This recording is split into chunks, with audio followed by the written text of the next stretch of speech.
Welcome to the Profit Answer Man, Rick Benton. It's great to have you join us today. Well, it's great to be here. And I'm excited for the conversation. Can you share a little bit about yourself and your business? Sure.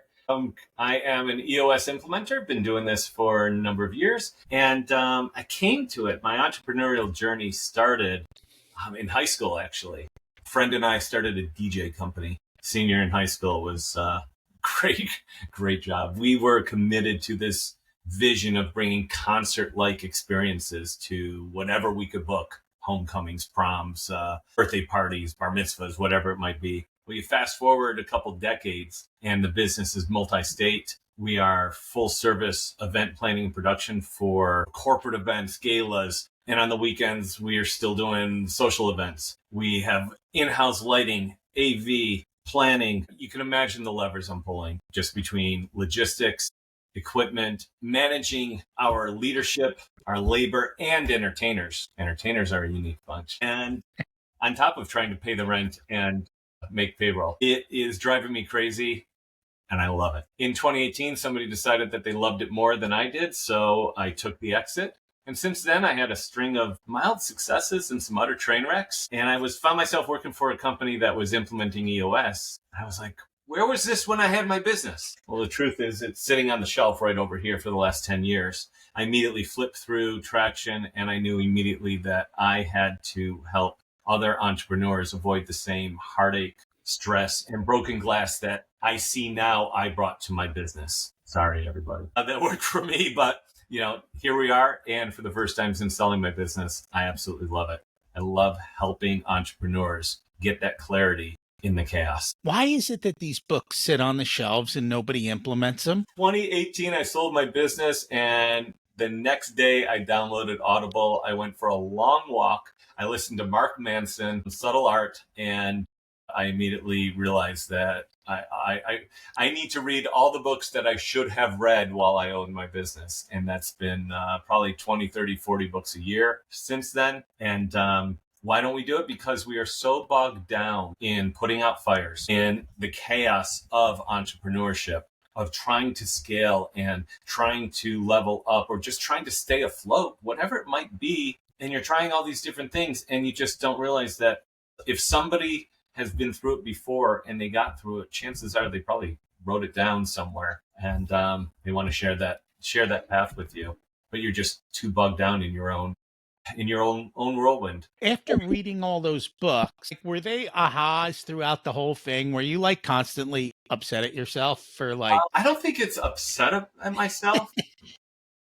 I think that there's always an aha in a book. There's always something that you can always draw back on, and there's always something that that's going to connect with you. I just finished, and I was given it a couple years ago, Ben Hardy's Be Your Future Self Now. And it's one of those that just aligns with the EOS process about being able to see where you want to be and how do you work yourself back to becoming that. And what are the steps and what does it take? And I wrote this one down, and just by coincidence, which one do I want to pull? Geez, there's a lot here. Without guides and directions, we wander in circles. And this was an interesting study he referenced. There was a study where you drop people in a forest on a cloudy day where they can't have the sun, and you say, walk this way. This is where you need to go. They end up walking in a circle.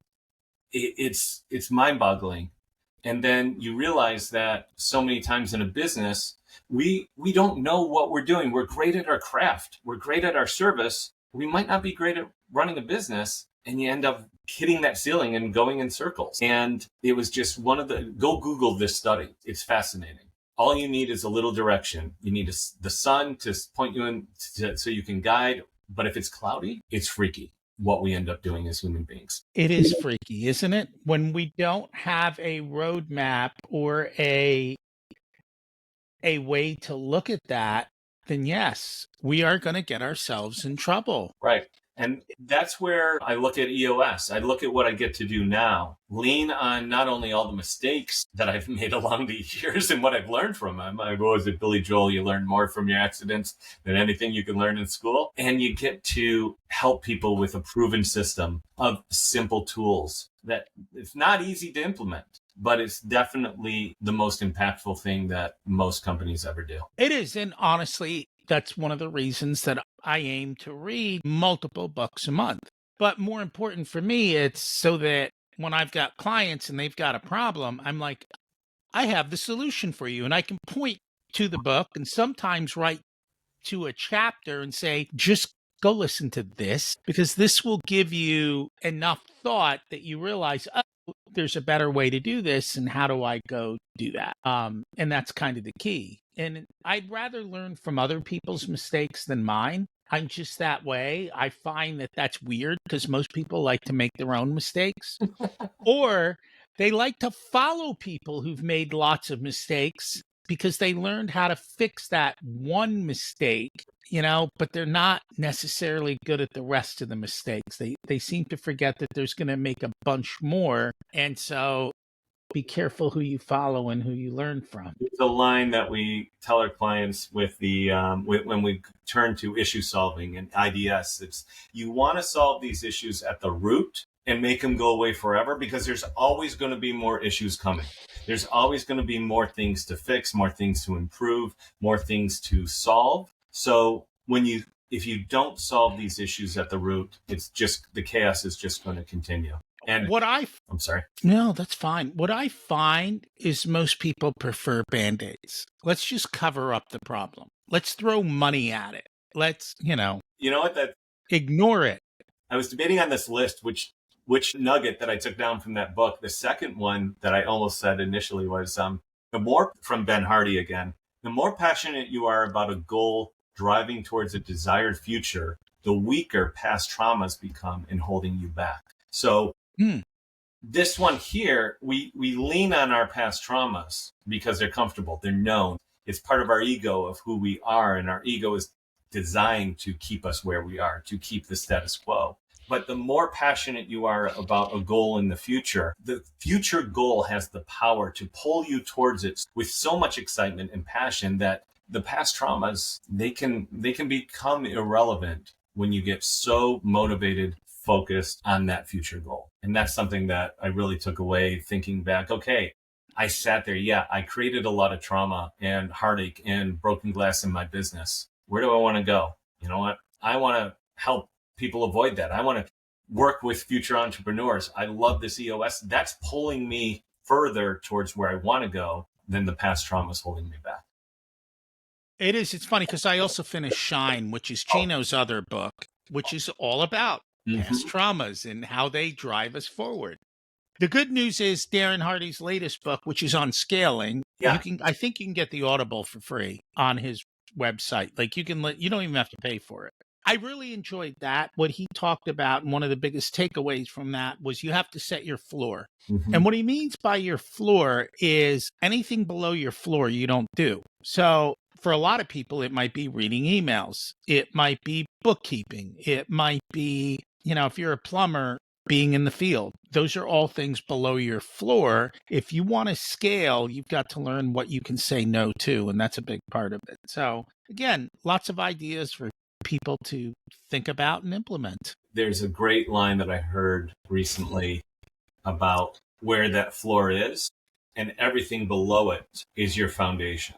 If you don't want to be a plumber in the field anymore, you know how to do it. You've done it. You've been there. Now you're helping other people grow from that. And when you are faced with a challenge, when you have a downturn, when you are suffering from something that's affecting you, you don't hit rock bottom.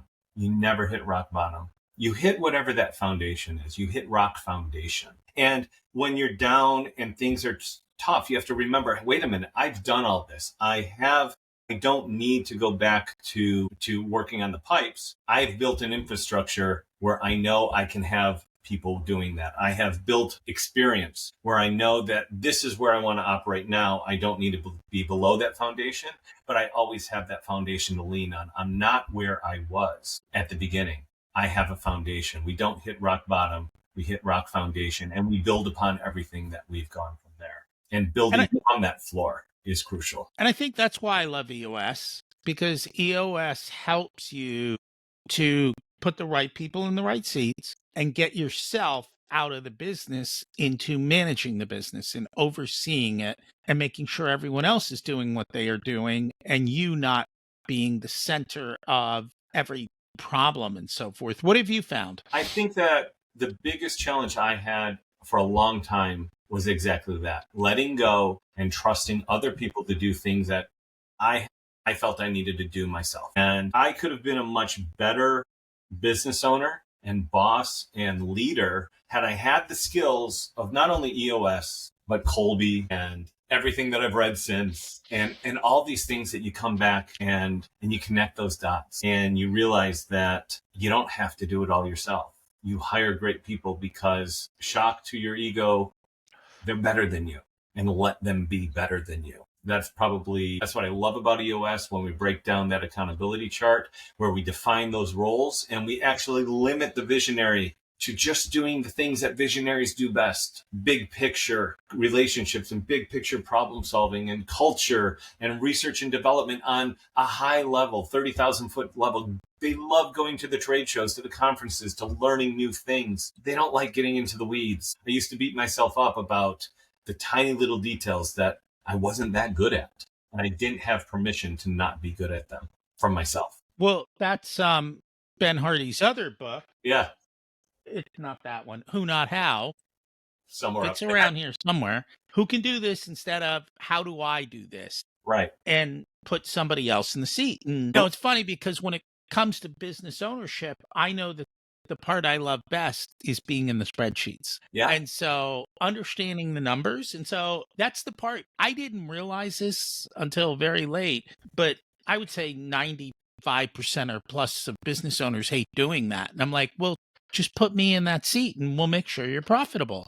I'll tell you what needs to be done from the financial, and then you can go do it and have fun, and you don't have to worry about it anymore. And that's the other reason I like to partner with EOS, because I think the one piece missing in EOS is a good financial dashboard. And that's kind of what we bring to it. We have our cash flow drivers and we have our scorecards, but we don't get into the advising and the consulting side of it. We are not consultants.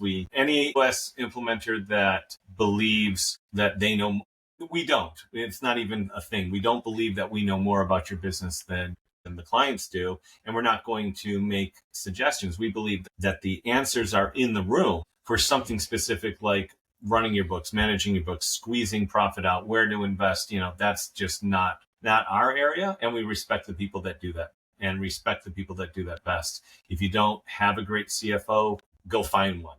Go find a fractional. Find somebody that helps you in that finance seat, because it is one of those three functions of a business that's crucial. And you have to be strong in that finance seat. And so many entrepreneurs, I can't tell you how many 90s I've gone to where we ask, so what's your revenue going to be? What do you predict your revenue to be for 2025 or 2026? I don't know. I don't know what we're going to do.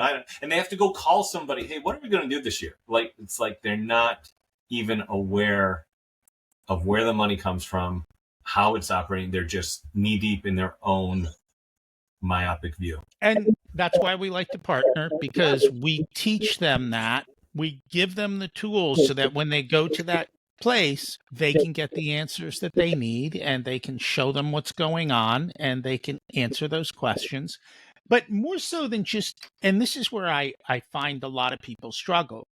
To be like, I'm going to do 10 million next year. Okay, where'd you get that number? I picked it out of the air. What we prefer to do is, okay, you want 10 million next year. Is your business consistent every month, or are you seasonal? All right, so, and I'm going to make up numbers, but okay, it's about $1 million a month, a little less than $1 million a month.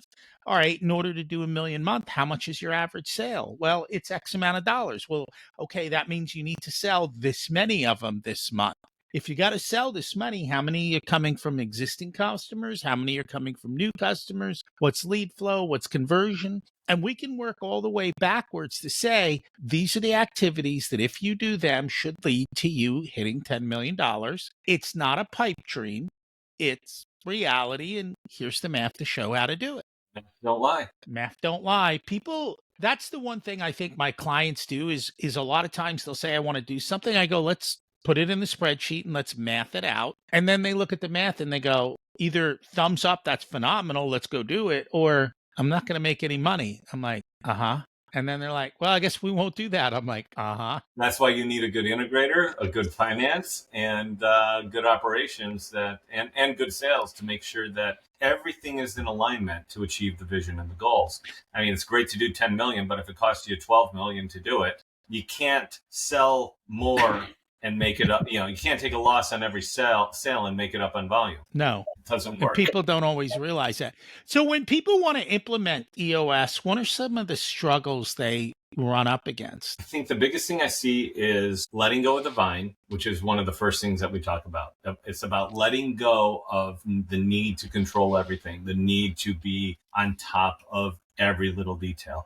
It's trusting that if you focus on what you do best, if you work within your instinctive strengths, your Kolbe strengths, if you do the things that you truly want to do and let other people work within their strengths, you're going to go a lot further and faster. But letting go is so hard. Measuring details. For me, it was details. I was not in the weeds. I was 30,000 foot view at my happy place. And connecting with people was my happy place, not the details of the operation. So visionaries in particular, that's allowing them to do what they love doing and saying, hey, there's a fire going on. Great. I got the best firefighting team, and letting them go put it out. So that's one of the tough things, getting the right people in the right seat, using the tools and the hard conversations that somebody who's been with you, who got us here, isn't going to get us there. Our culture is changing. Our goals are changing. I had an experience where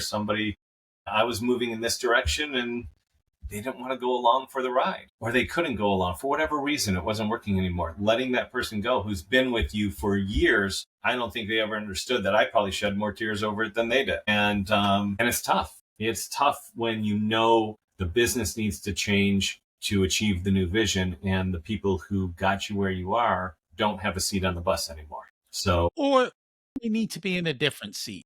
Hopefully there's a different seat for them. But if the roles are changing and they're the right person in the wrong seat and you don't have a right seat for them, that's tough. It is. You've mentioned Kolbe a couple times. Can you explain that? Kolbe is an amazing assessment. It's simple. It's easy. If you get a chance to take it, the results look like this. Let me get it out of the glare. I'll hold it still. Does that come through? There's yours. Yeah. And what it measures is how you instinctively do things when free to be yourself. So the analogy I like to share is, picture a bunch of 5-year-olds, 6-year-olds, and you have a room, say this size, full of toys. And you tell the kids, go build a fort. And they're kids. They're going to be motivated. First ingredient, you have to be motivated to accomplish the task. Then you have to be free to be yourself. I'm not telling them how to build a fort. Watch what they do, because these are instinctive to who you are, and they don't change over time. One kid might go out there and look at all the toys and say, okay, here's a clipboard, and I want to know how many blocks do we have? How many pillows do we have? What color is everything? How many blankets? How many action figures? They want data. They want information. They want to know what we're working with here. And they dig and dig and dig for as much information as possible. Another kid might be like, how do we build a fort? Well, okay, step 1, put the pillows up, and step 2, put the blankets over, and step 3, put the dolls in the fort and the action figures around the process. These people, they need process. They go for process first. Another action mode that people might do instinctively is just try things, experiment, take a risk. What happens if I throw this block at my sister? I don't know. That could be fun. Let's try it. Who knows? How high can we stack these blocks? What can we do? How many pillows how high can we stack the pillows? Can we make a 2-story pillow fort? I don't know.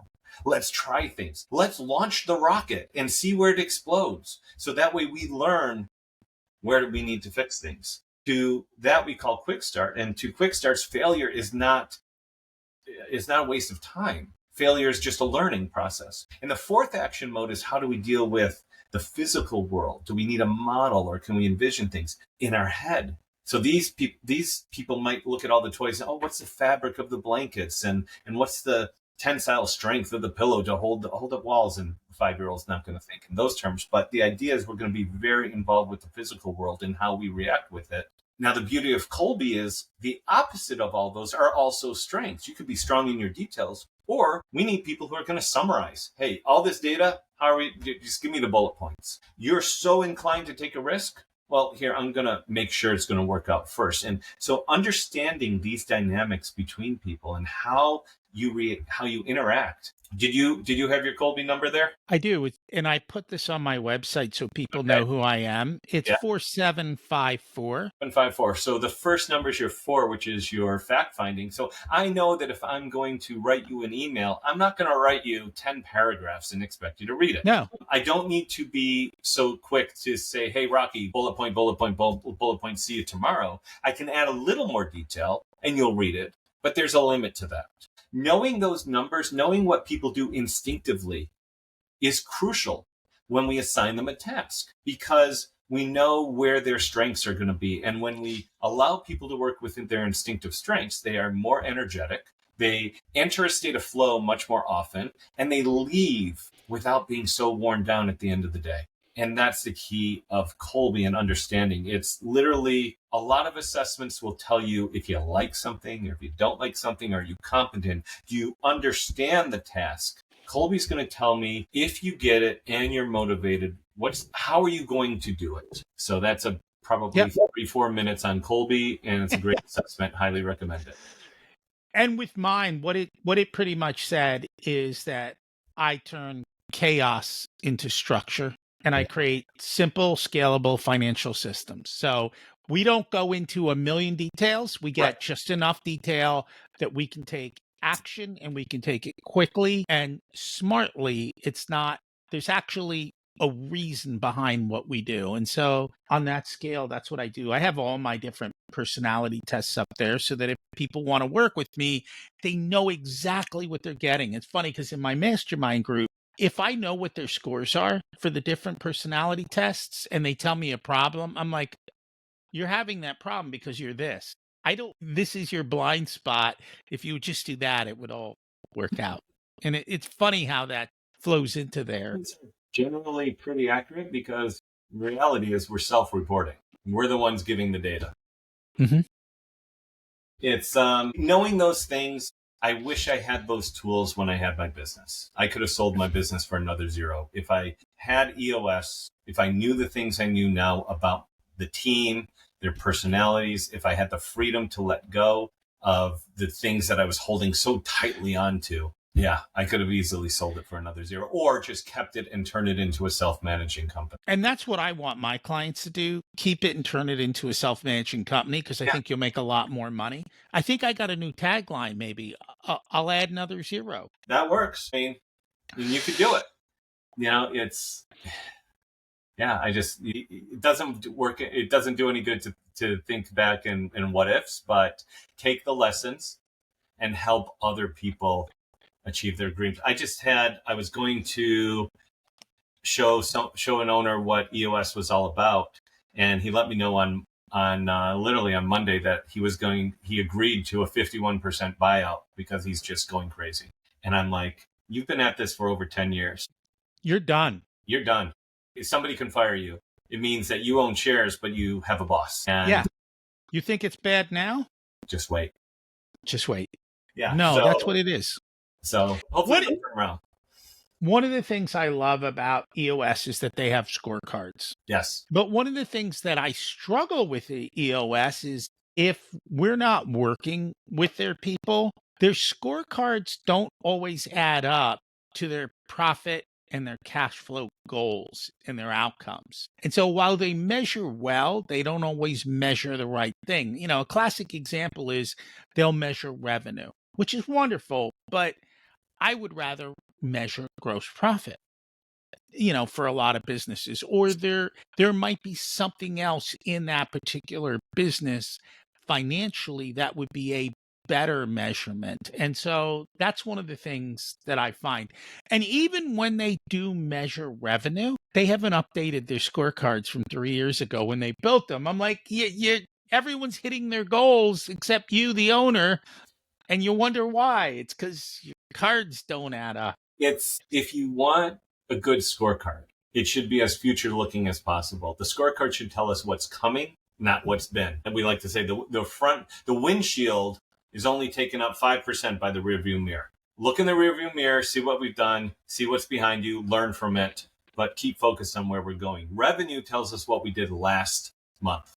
How many phone calls do you have? How many outreach calls? How many past clients have you updated or gotten in touch with? What's your sales process and how are you on your account there? The other thing that's crucial in your scorecard is making sure that everybody in your company has a number that is tied to what their role is in helping you achieve your vision.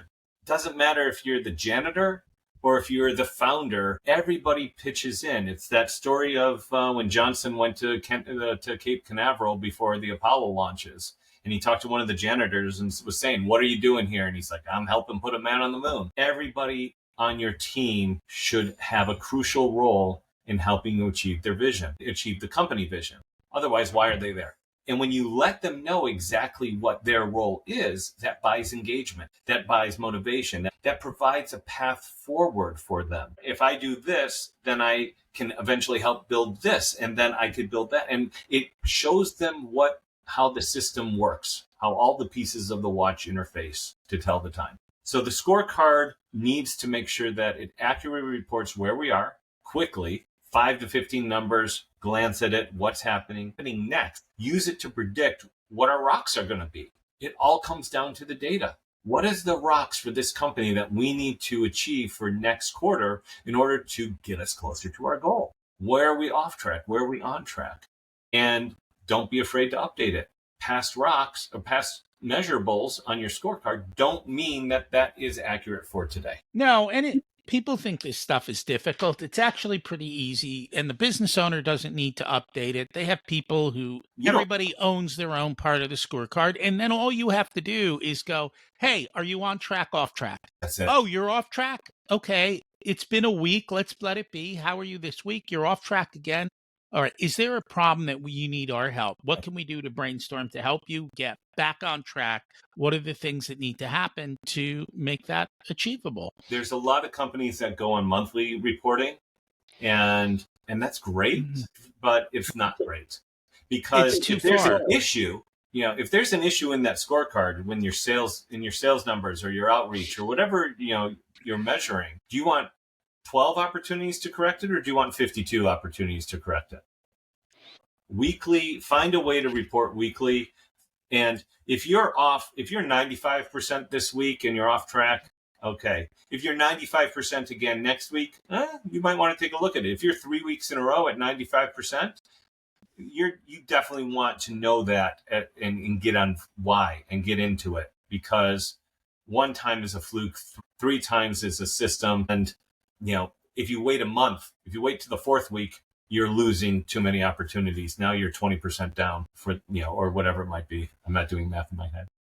No, that's perfectly fine. You are behind, and that's the key, is to constantly what do we need to do to make on sure top it's of it. over 100%? Because our goal is our goal. And if it's not, if you're happy at 95%, change the goal. Out of curiosity, what have been some of the biggest successes you've seen when people implement EOS? I think defining the visionary integrator role and truly understanding that a visionary needs an integrator. As you just mentioned, you want to be a $10 million company. I have this dream of being a $10 million company. Well, the integrator can come in with their expertise and their talent to say, this is how we're going to get there. Or the finance. And, as you just represented, who are the people that you can lean on to actually turn your visions into reality and create the steps to get there? You're defining the goals. Where are we going with this? I had one client who dad started the business 30 years ago. They grew to about 15 million in construction. And as they're getting ready to transition, the son wants to really grow the business and is excited about, hey, we got a great foundation. We have a great reputation. I want to scale this thing. And after focus day,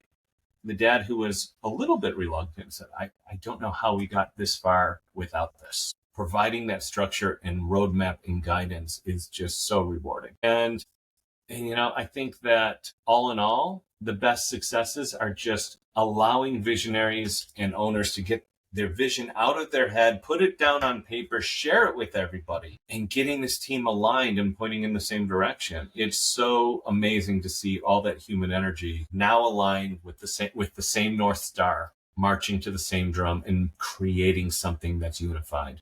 That energy is truly magical. And it's easier. People don't have to work hard and grind. I hate that. I'd rather go the easy way. This is the easy button. Go do it the easy way. Hustle culture is so destructive. I think that, I mean, I've seen so many people who prescribe to that, you know, the 10X rule where no one's going to out hustle me. It works if you're Kobe Bryant and you want to show up at the gym before everybody and stay practicing after everybody. As a team, it doesn't work. It doesn't work.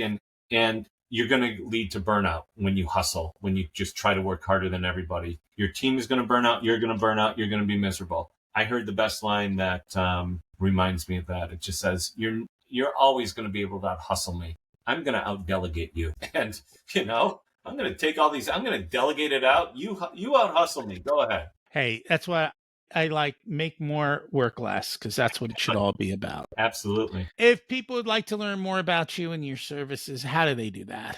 rickbenton.com is easy. You can find me at my EOS site as well. LinkedIn, Rick Benton, you can find me. And that's probably the easiest. Awesome. We will make sure to put that all in the show notes. Thank you so much for joining us today. My absolute pleasure. And joy to be here. Hey, thanks for listening to the entire unedited video of the Profit Answer Man podcast. You can actually get the full podcast in audio only format here on YouTube or any other of your favorite podcast players. Don't forget to go check out episodes 1 through 13. They lay out the foundation of Profit First in the book and how to get started. In addition, we've got hundreds of episodes for you to check out. And if you remember to subscribe, you'll always be updated when we put a new one out every single week. Thanks for listening. Have a profitable week.